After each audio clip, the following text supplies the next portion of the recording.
Hi everybody.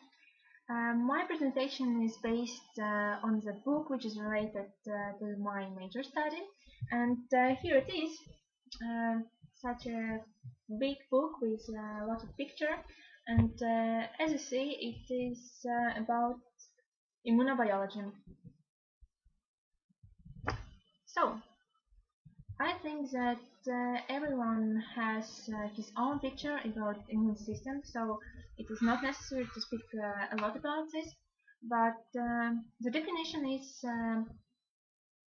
that it is a group of cells and molecules which protect our organism from different infectious agents and the damage they cause.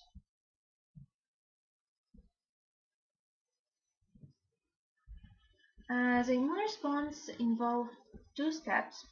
The first is the presentation of infectious agent, and the second is the elimination of this.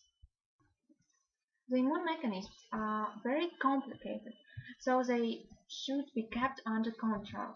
And if they are not, this leads to autoimmune diseases and allergies. And I would speak about allergies.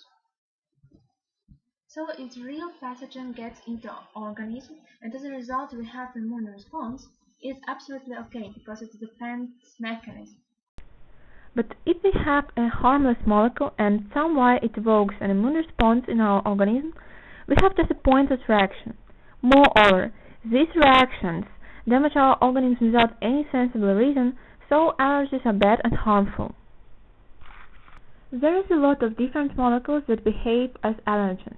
For example, dust stick, nuts, milk proteins and wheat, pollen of different flowers, bees and flies, and certainly cats. Indeed, there are some different mechanisms of allergic response, and they are related to different types of hypersensitivity reactions. The type 1 involves beta lymphocytes and immunoglobulin E antibodies. So briefly, the mechanism is following. Allergen gets through mucosa, for example, of airways. Then it is eaten by antigen-presenting cells which present it to T helper II lymphocytes. They start to produce different molecules named cytokines which activate B lymphocytes and producing of IgE, and this phase is named sensibilization. The next phase is effector phase.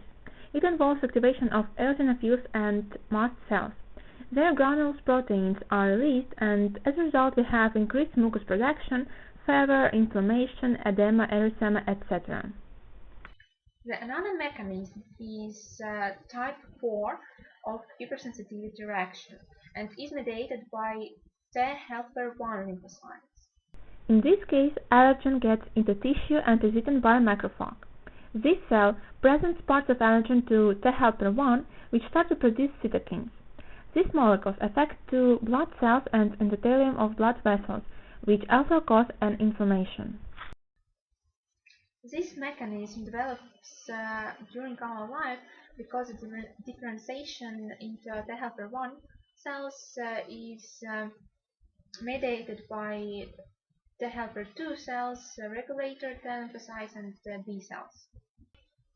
That's why babies don't have this system, and if they don't contact enough with different molecules, bacteria and other organisms, the balance between T helper I and T helper II can be changed, and such people are more likely to have allergies and diseases because of imperfection of immune system.